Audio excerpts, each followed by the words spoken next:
Nusantara Project, custom ROM karya anak bangsa yang satu ini sekarang lagi viral di TikTok, bahkan ramai diperbincangkan di grup WA, Telegram maupun Facebook.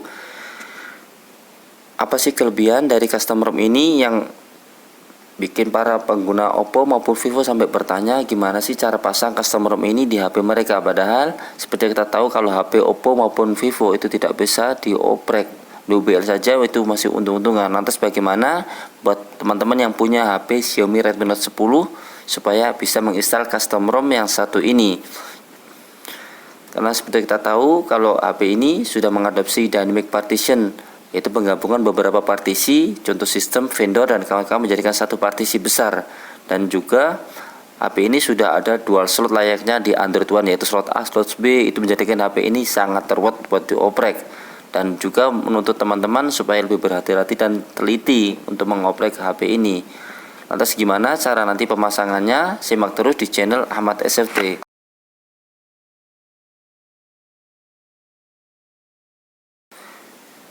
Assalamualaikum warahmatullahi wabarakatuh. Ketemu lagi dengan saya Ahmad SFT. Kemarin sudah kelar bikin tutorial cara pasang TWRP di Xiaomi Redmi Note 10. Kali ini saya mau mencoba menginstal custom ROM yang lagi viral di TikTok, yaitu Nusantara Project. Bahkan di Facebook saja banyak yang pengen menginstal custom ROM ini. Padahal sebenarnya saya sudah install custom ROM di HP Xiaomi Mi 6 saya. Apa sih kelebihan HP ini ataupun custom ROM ini dibandingkan custom ROM lain? Dan sebelum itu, untuk penginstalan di Xiaomi Redmi Note 10 ini, usahakan teman-teman punya USB OTG ataupun micro SD, karena HP ini sudah support micro USB OTG ataupun micro SD. Kenapa tidak saya taruh di internal? Supaya nanti jaga-jaga kalau file ROM-nya hilang kalau saya taruh di internal, karena nanti prosesnya akan memformat data juga. Dan ini HP sudah mengadopsi dynamic partition, penggabungan beberapa partisi, dan sudah ada dual slot, yaitu slot A dan slot B. Perhatikan, ini layaknya di Android One ya, ada slot A dan slot B. Ini menjadikan HP ini sedikit ribet penginstalannya. Jadi teman-teman akan dituntut supaya lebih teliti dan supaya lebih hati-hati, tetap tenang walaupun HP-nya bootloop. Kalau istilahnya kalau tidak bootloop gak ganteng ya. Ini sudah bahannya saya taruh di sini. Kebetulan baterainya masih 29%. Insya Allah cukup lah kalau buat tutorial. Otomatis kita taruh, cabut dulu. Kita colok micro USB OTG nya. Pertama tutornya adalah kita terlebih dahulu memwipe dan format data. Ini yang pertama, saat kita mengganti base ROM MIUI ke AOSP biasanya akan terjadi encryption. Otomatis sebelum itu ya coba saja kita langsung format data. Yes, seperti ini. Kalau sudah seperti ini, berarti kita sudah tidak diperlukan lagi untuk web system, web vendor maupun web data, karena ini sudah mencakup semua. Tapi untuk web system ini, kalau web format data ini tidak mencakup sistem maupun vendor. Karena apa? Kita lihat di sini kalau pakai dynamic partition ini tidak ada yang namanya web system. Bayang sendiri ya. Jadi kalau ada istilahnya kalau install ROM web system itu wajib. Coba aja kalau HP ini ada. Pasti nanti teman-teman bakalan bingung kalau mengikuti tutorial seperti itu, karena tutorial itu seperti menyesatkan buat HP-HP seri terbaru. Kalau HP seri lama tidak masalah web system vendor. Kalau HP ini tidak ada namanya web system ataupun vendor. Yang ada hanya Dalvik, data, metadata. Itu yang jadi dua opsi tersebut. Kalau format data otomatis sudah mencakup Dalvik, metadata, data, dan internal storage. Otomatis internalnya akan kosong. Lanjut kita install ROM-nya. Install. Ini masih di from internal storage. Walaupun tadi kita format data, kita pilih select storage, arahkan ke USB OTG. Jadi teman-teman jika pakai micro SD pilih yang tengah, kalau USB OTG pilih yang bawah sendiri. Ada nilai berapa GB. Ini kan berbentuk MB 16.000, berarti otomatis 16 GB. Kita seperti ini. Oke. Saya tadi taruh di folder Note 10. Perhatikan ini Nusantara versi 3411 Mojito. Mojito Sunny sebenarnya sama. Seperti ini. Perlu kalian ketahui karena HP ini tidak bisa mempartisi recovery ataupun tidak bisa punya partition recovery yang permanen, otomatis saat kita mau install ROM, perhatikan di sini ada namanya automatic refresh TWRP after flashing sebuah ROM. Kasarannya ini menginstal otomatis TWRP setelah kita menginstal ROM. Kalau kita tidak mencentang seperti ini, nanti TWRP-nya akan hilang dan diganti dengan recovery bawaan Nusantara Project. Seperti ini. Otomatis centang dua ini yaitu skip the cache check before installing device, installing zip, dan ini ada automatic refresh TWRP. Jadi nanti TWRP-nya supaya tidak hilang. Kita langsung swipe to confirm flash.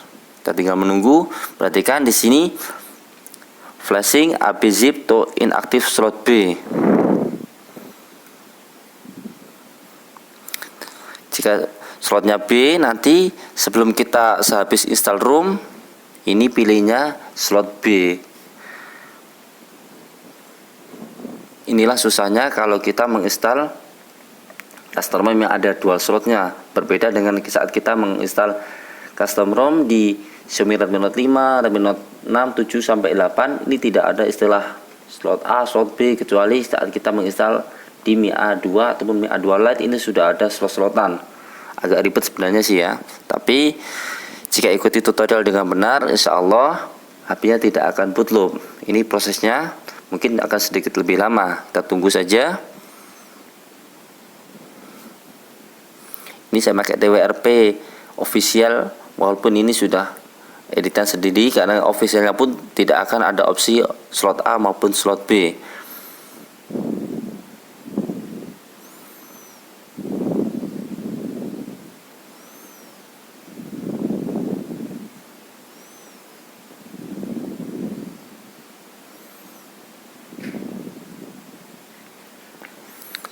Sambil proses menunggu, biasanya nanti teman-teman ini prosesnya kalau kurang lebih 2-3 menit. Ini untuk proses install saja. Sedangkan untuk booting ke home screen ini random ya, ada yang lama, ada yang sebentar. Biasanya kalau di atas setengah jam itu biasanya tanda-tanda bootloop. Kalau di bawah setengah jam, ada kata kasarannya 15 menit, ini mungkin masih harapan masih bisa masuk home screen. Karena susahnya menginstal custom ROM di HP dengan fitur-fitur terbaru. Ruwet sebenarnya ya. Ini ada step 1. Biasanya kalau kita install ROM itu biasanya ada update sistem, update vendor. Berbeda dengan kita menginstal custom ROM di Xiaomi Redmi Note 10 ini, sedikit lebih susah. Apalagi biasanya pertama-tama buat teman-teman ada yang namanya tulisan merah-merah, itu perhatikan kalau ada tulisan merah-merah itu buat pembelajaran apa saja errornya, supaya nanti bisa di fix gimana cara mengatasi yang merah seperti itu. Kita lihat step 1, step 2 sudah sukses. Ini unpacking boot, berarti ini penginstalan TWRP lagi supaya TWRP-nya nanti tidak hilang saat selesai menginstal ROM. Ini kita perhatikan ya.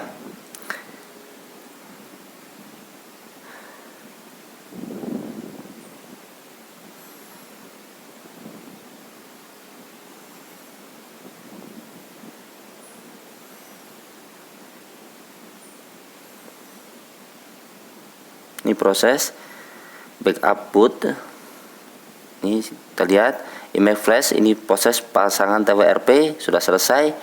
Dan teman-teman perhatikan di sini ada flashing AB zip to inactive slot B. Otomatis saat kita mau reboot, nah di sini ada opsinya kita pilih slot B. Seperti ini slot B. Jadi kalau teman-teman nanti tulisannya inaktif slot A, otomatis teman-teman pilih slot A, jangan slot B seperti tutorial ini. Jadi menyesuaikan teman-teman yang partisi aktif itu yang mana. Jadi kalau pilih B, otomatis kita yang inaktif tadi ya, pas penginstalan ROM-nya, jika inaktif ke B, otomatis kita pilih yang B. Kalau A, pilih ke A. Coba kita slot B, kita baru reboot sistem. Bismillah, buka HP-nya nggak bootloop. Ini berhubung HP-nya tadi baterainya 29%, sambil kita cas.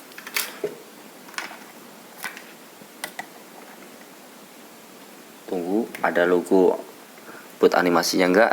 Kita lihat ini sudah buat animasi Nusantara Project.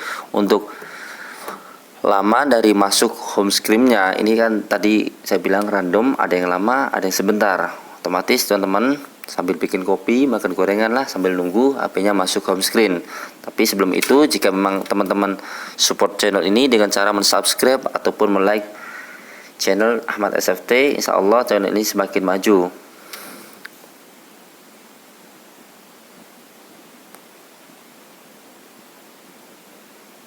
Kita lihat di sini karya anak bangsa benar-benar setiap provinsi ditulis, ada Papua, ada Maluku, Kalimantan, Jawa, Bali, Sumatera, Sulawesi, Papua, Nusa Tenggara Timur, semuanya diikutin. Benar-benar karya anak bangsa yang luar biasa.